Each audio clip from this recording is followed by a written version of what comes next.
فيديو النهارده بقى روتين وفي افكار حلوه ان شاء الله هتستفيدي منها. وهقولك انا بحط ايه مع الخضار، مكون كده بيخلي طعم الخضار تحفه حتى لو مفيهوش لحمه، وبحطه منه على المحشي. صورته معاكم قبل كده وهصوره معاكي تاني النهارده. مبدئيا كده كان عندي شويه نواقص، يعني نزلت اشتريتهم الاول. جبت شويه الخضار دول: اليوسفي ب25، الكابوتشا ب10، الليمون القضاليا جبت نص لان الليمون البلدي لسه ب50، فجبت نص يعني عشان مش يبوظ عندي، وحطيه في التلاجة عشان بيفسد برضو. والليمون ده الفلفل ده قصدي بحمره الصبح كده مع البطاطس في الفطار، بيبقى جميل ومش حراق قوي يعني. المكون اللي بقولك عليه بقى هنجهزه، وهو الدهن. قلتلكوا قبل كده، اللي متابعني عارف ان انا على طول بجيب الدهن ده كل ما يخلص بروح اجيبه تاني، لانه فعلا بيخلي الاكل تحفة.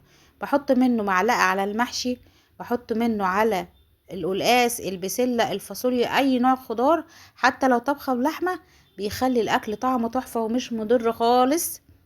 ربنا هو اللي امرنا، وربنا ذكر الشحم في القرآن، وربنا سبحانه وتعالى ما بيذكرش حاجة ولا بيخلقش حاجة مضرة. البني آدم أو الإنسان يعني هو اللي بيعمل حاجات مضرة، زي المرق، الخضار والمكعبات دي كلها مضرة، إنما ده اللي صحي مش مضر إطلاقا. أنا قطعت الدهن قطع صغيرة كده عشان ما اطولش عليكم الفيديو. قطعته قطع صغيرة جدا وغسلته في المصفى وسبته يتصفى ساعة، مش عايزة فيه مية.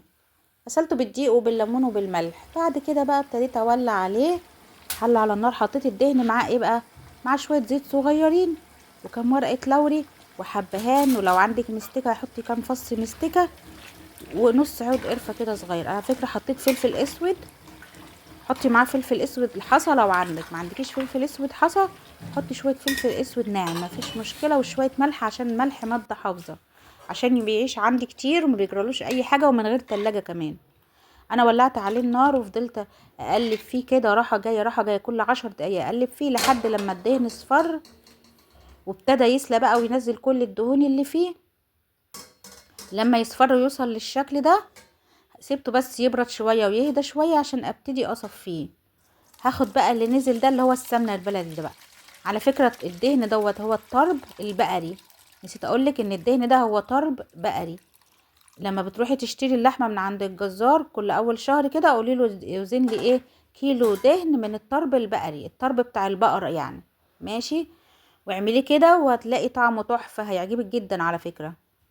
كفايه ان هو مش مصنع، وكفايه ان هو صنع ربنا.